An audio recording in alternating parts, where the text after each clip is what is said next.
So this is the screen of Amazon Web Services web platform. जैसे मैंने आपको पिछली वीडियो में बताया था कि जो बेसिक इंट्रोडक्शन था वो मैंने आपको वहाँ पर दिया, ठीक है। अब यहाँ व्हाट वी नीड कि हम इसको एक्सप्लोर करके देखें कि अमेज़ॉन हमें कौन कौन सी प्रोडक्ट्स जो है, कौन कौन सी सर्विसेज जो प्रोवाइड कर रहा है और हम उन सर्विसेज को किस तरह से यूटिलाइज कर सकते हैं, ठीक है।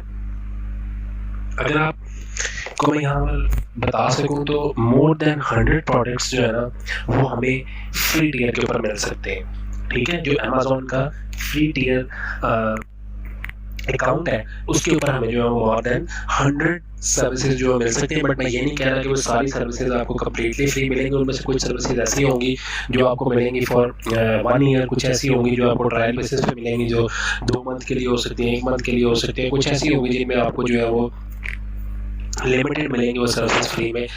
सो एज पर योर नीड, अगर आपकी ऑर्गेनाइजेशन का जो गुजारा है वो फ्री वाली सर्विसेज से होता है तो आप उनको यूज़ करके वहीं तक लिमिटेड रह सकते हैं। But if you need more than that तो फिर आपको उसके लिए पे करना पड़ेगा, ठीक है। और प्राइसिंग मीटर के ऊपर मैं इनकी बात करूँगा वो इसी तरह से है जिस तरह आपकी पहली घर में यूटिलिटी की सर्विसेज होती है ना, इलेक्ट्रिसिटी गैस जितनी कंज्यूम करेंगे उसके हिसाब से पेमेंट करेंगे। कोई इसकी जो स्पेशल टर्म्स एंड कंडीशन या कैंसिलेशन फीस जो है वो नहीं होती है, ठीक है।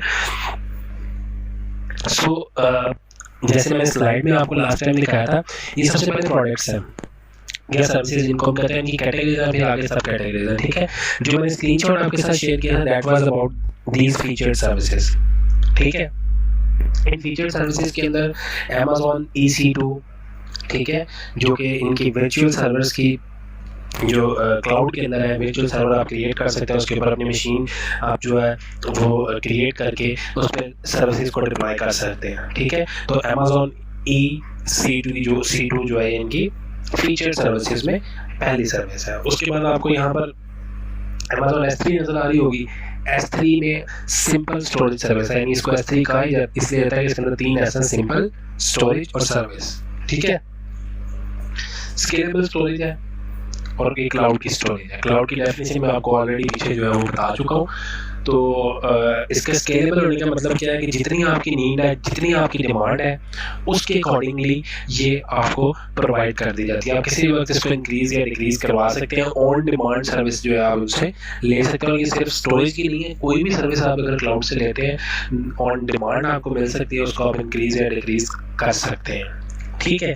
उसके बाद Amazon की काफ़ी फेमस जो प्रोडक्ट या सर्विस जिसे मैं कहूँगा वो है Amazon Aurora, ठीक है। That is high performance manage relational database. आपकी आजकल जितने भी रिलेशनल डेटाबेस है उनको हाईली परफॉर्मेंस के साथ मैनेज करने के लिए Amazon Aurora की सर्विस जो है दैट इज बेस्ट, ठीक है। ये बेहतरीन है क्योंकि एक तो है भी टॉप पे, ठीक है, और दूसरा जो इसकी सर्विस है ये वाली अरोरा की, इसमें इनिशियली आपको जो फ्री टियर है उसमें कुछ चीज़ें फ्री ऑफ कॉस्ट मिल रही हैं, कुछ लिमिट्स में रहते हुए फ्री ऑफ कॉस्ट आपको जो है वो मिल रही हैं, आप उनको यूटिलाइज कर सकते हैं। मैं अभी उनके ऊपर डिस्कशन आपसे करूंगा क्योंकि मैंने आपको बताना है कि कौन कौन सी इसमें सर्विसेज फ्री हैं, कौन सी मेटेड हैं, कौन सी फीचर्ड हैं और कौन सी जो है ट्रायल के तौर पे और कौन सी आपको जो है वो 12 मंथ या 1 ईयर के लिए मिल रही हैं, ठीक है। तो उसके बाद Amazon Aurora है, ठीक है। अगर मैं दोबारा हूँ फीचर सर्विसेज पर, Amazon Aurora आपको नजर आ रहा है, ठीक है। ये रिलेशनल डेटाबेस को मैनेज करने के लिए हाई परफॉर्मेंस के साथ इस्तेमाल होने वाला जो सर्विस है Amazon की, वो Amazon Aurora है। इसके ऊपर भी हम थोड़ी सी बात करेंगे, लेकिन फिलहाल for the time being you have to just get the name of that service और उसका पर्पस, ठीक है। उसके बाद Amazon DynamoDB, ठीक है। ये आपकी वो नो एसक्यूएल डेटाबेस का नाम अगर सुना हो तो नो एसक्यूएल डेटाबेस को मैनेज करने के लिए जो है ये इस्तेमाल होती है। इनमें से किसी भी सर्विस के ऊपर मैं क्लिक करूँगा तो उसकी डिटेल्स मुझे शो कर देगा, और अगर मैं उसको इम्प्लीमेंट करना चाहूँगा तो उसके लिए मुझे फ्री टियर का अकाउंट क्रिएट करना पड़ेगा, जो कि मैं अभी आपको इसी मॉड्यूल के अंदर, वीडियो सीरीज के अंदर बताऊंगा कि अकाउंट कैसे क्रिएट किया जाता है और फिर इनको यूटिलाइज कैसे किया जा सकता है, ठीक है। सारी डेफिनेटली नहीं बता सकता आपको, बहुत सारी सर्विसेज हैं, 100+ ये प्रोडक्ट सर्विसेज हैं, बल्कि 160+ है। इनको हम यहाँ पर सबको एक ही दफ़ा में एक्सप्लेन नहीं कर सकते, हर एक सर्विस के ऊपर अगर हम डिटेल बात करना चाहें, उसे रिप्लाई करना चाहें, तो उसके लिए हम एक अलग वीडियो, अलग मॉड्यूल जो है वो क्रिएट कर सकते हैं। ठीक है, तो ये बहुत बड़ा स्ट्रक्चर है अमेज़ॉन का।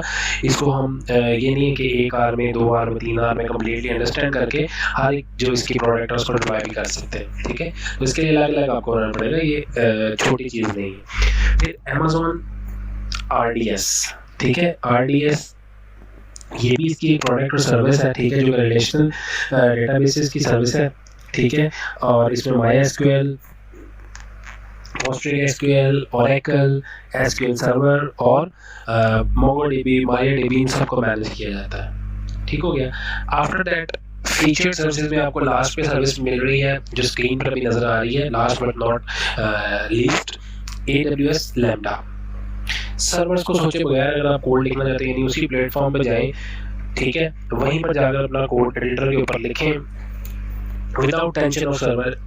आप जो है या सर्वर्स के बारे में सोचे बगैर ही आप वहाँ पर अपने कोड को रन करें, वो वहीं पर एग्जीक्यूट होकर आपको रिजल्ट प्रोवाइड करे, तो that is Amazon lambda service. ठीक है, ये इसकी फीचर सर्विस में शामिल है और इसकी जो यूटिलाइजेशन है वो मैक्सिमम यूटिलाइजेशन अभी नाउअडेज चल रही है। इसके अलावा मशीन लर्निंग के बारे में आगे आपको बताऊंगा, उसके लिए अमेज़ॉन सर्विस प्रोवाइड कर रही है जो कि मैक्सिमम यूटिलाइज हो रही है। अमेज़ॉन VPC है, आइसोलेटेड क्लाउड सर्विस है। ठीक है, इसके अंदर आप अगर अकेले रिसोर्स चाहते हैं जो शेयर ना हो किसी और के साथ, आपके लिए सिर्फ जो है डेडिकेट कर दिए जाए, तो you can use that Amazon VPC service. ठीक है, इसको आप इस्तेमाल कर सकते हैं और उसके अगेंस्ट जो भी प्राइसिंग मीटर है उसके थ्रू आप प्राइस कैलकुलेट करके जो है वो चार्जेस का या जो फी है इसकी उसका अंदाज़ा लगा सकते हैं। और उसके बाद अमेज़ॉन SageMaker है। ठीक है, ये जैसे मैंने मशीन लर्निंग का नाम लिया था, तो ये मशीन लर्निंग के लिए अमेज़ॉन की सर्विस है। ठीक है, जो जिसके अंदर आप रोबोट्स जो उनको बिल्ड कर सकते हैं, ट्रेन कर सकते हैं। ठीक है, और जो आपके मशीन लर्निंग के मॉडल्स हैं उनको आप डिप्लॉय कर सकते हैं। इसके तरीकाकार या जो इसकी डिप्लॉयमेंट के वे हैं वो भी आप बिल्कुल आसानी से इसके ऊपर सीख सकते हैं by clicking that Amazon SageMaker। ठीक है, और वो क्लिक आप किस तरह क्लिक करके आप आगे जाएंगे तो आपके पास अकाउंट होना लाजमी है, फ्री टियर अकाउंट आपका जो है होना लाजमी है। तो मैं अकाउंट भी आपको इसी सीरीज के अंदर बनाना सिखाऊंगा, वो कोई बड़ी बात नहीं है, लेकिन उसके लिए सिर्फ एक चीज़ जो कंपल्सरी होती है वो सिक्योरिटी के तौर पे अकाउंट एक्टिवेशन के लिए आपको जो है ना $1 या €1 जो है वो अमेज़ॉन की तरफ शिफ्ट करना पड़ता है जब आप अकाउंट क्रिएट कर रहे होते हैं उस वक्त। ठीक है, वो उसको यूज़ नहीं करते हैं, जस्ट 3 to 4 डेज़ के लिए होल्ड करते हैं आपकी आइडेंटिटी को वेरीफाई करने के लिए। तो उसकी तरफ मैं जाऊँगा इसी वीडियो सीरीज में, मैं आपको उसका तरीकाकार भी बता दूंगा। ठीक है, अच्छा, अब मैंने आपको ये तो बता दिया कि फीचर सर्विसेज हैं। ठीक है, इसके बाद अब यहाँ पर ढेरों आपको कैटेगरीज मिलेंगे, उनके आगे सब कैटेगरीज होंगी। ये सिर्फ थी वो फीचर सर्विसेज। अगर मैं एनालिटिक्स पे जाऊँ तो इसके अंदर इस कैटेगरी के अंदर भी आपको ढेर सारी सर्विसेज नजर आएंगी। ठीक है, आप देख सकते हैं मैं सारी सर्विसेज आपको बारी बारी जो है वो एक्सप्लेन या एलेबोरेट यहाँ एक सिंगल वीडियो में नहीं कर सकता, बिकॉज एक सिंगल सेशन के अंदर हम इन सारी जो सर्विसेज हैं इनको कभी भी जस्टिफाई नहीं कर सकते। ठीक है, तो ये अगर मैं बताना भी शुरू करूँ तो बारी बारी एक जो हमारी सर्विस है जैसे फीचर सर्विसेज है, इसका पकड़ो, इसके ऊपर कंप्लीट वीडियो एक बनाई जा सकती है। ठीक है, उसके अंदर उन मॉड्यूल्स के बारे में डिस्कस किया जा सकता है जो फीचर सर्विसेज में आते हैं। फिर एनालिटिक्स पे एक बन सकती है, फिर इसी तरह एप्लीकेशंस की इंटीग्रेशन है इसके लिए बन सकती है ज़्यादा। ठीक है, तो ये जितनी कैटेगरीज है प्रोडक्ट्स की या सर्विसेज की, इन सबको हम जो है बारी बारी पिक करेंगे, इनके ऊपर डिस्कशन कर सकते हैं, वीडियोस क्रिएट कर सकते हैं। लाइक अभी अगर आप देखेंगे एप्लीकेशन इंटीग्रेशन आपको नजर आ रही है, तो इस कैटेगरी के अंदर आपको AWS स्टेप फंक्शन नजर आ रहे हैं। ठीक है, अमेज़ॉन ऐप फ्लो नजर आ रहा है। ठीक है, उसके बाद आपको अमेज़ॉन इवेंट ब्रिजिंग नजर आ रही है, यानी कि इंटीग्रेशन इसके नाम से आपको शो हो गया कि अगर आपने इंटीग्रेशन करनी है तो इंटीग्रेशन का एनवायरनमेंट जो है वो अमेज़ॉन आपको अपने क्लाउड के ऊपर कैसे प्रोवाइड करता है, या अपनी कौन कौन सी सर्विसेज जो है वो इंटीग्रेशन के लिए अमेज़ॉन जो है वो प्रोवाइड करता है या देता है। ठीक है, MQ है, मैसेज बुकर सर्विस। ठीक है, मैसेज ब्रोकिंग सर्विस आप इनकी अमेज़ॉन की यूज़ कर सकते हैं। सिंपल नोटिफिकेशन सर्विस है, SMS को आप यूज़ कर सकते हैं, जो कि SMS और ईमेल्स वगैरह या मोबाइल पुशअप नोटिफिकेशंस के लिए मतलब आप इसको पिक करना और अपनी एप्लीकेशन के साथ इसको इंटीग्रेट कर देना। बड़ी बड़ी सर्विस आपको अमेज़ॉन देगा, उसके प्लेटफॉर्म पे अवेलेबल है। आप जब उसके प्लेटफॉर्म पर रजिस्टर हो गए हैं तो फिर इस सर्विस को अपनी ऐप के साथ अपनी जो आपने एप्लीकेशन बिल्ड की है या आपने कोई और साइट क्रिएट किया उसके साथ उसको आप इंटीग्रेट कर सकते हैं, ठीक है। और अगर इनके एनवायरनमेंट के अंदर बिल्ड की होगी तो इंटीग्रेशन करना बहुत आसान होगा, इस सर्विस को प्रोवाइड करेंगे इंटीग्रेशन की, ठीक है। फिर अमेजोन की SQS सर्विस है, सिंपल क्यू सर्विस, ठीक है। जो मैसेज आपके क्यू में लगे होते हैं उनको मैनेज करने के लिए इनकी सर्विस है, ये भी आप अगर इनके प्लेटफॉर्म पर मौजूद है तो इंटीग्रेशन के लिए आपको मिल सकती है, ठीक है।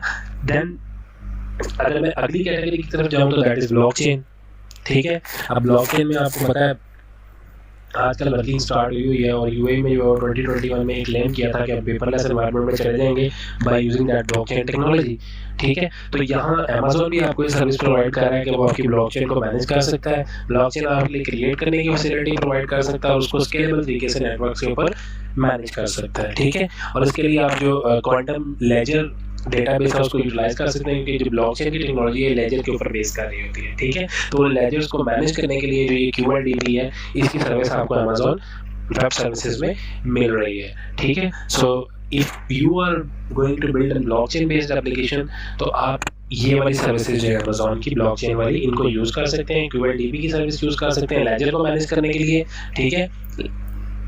और जो नई ब्लॉकचेन क्रिएट करनी है, ब्लॉकचेन बेस्ड आपने सर्विस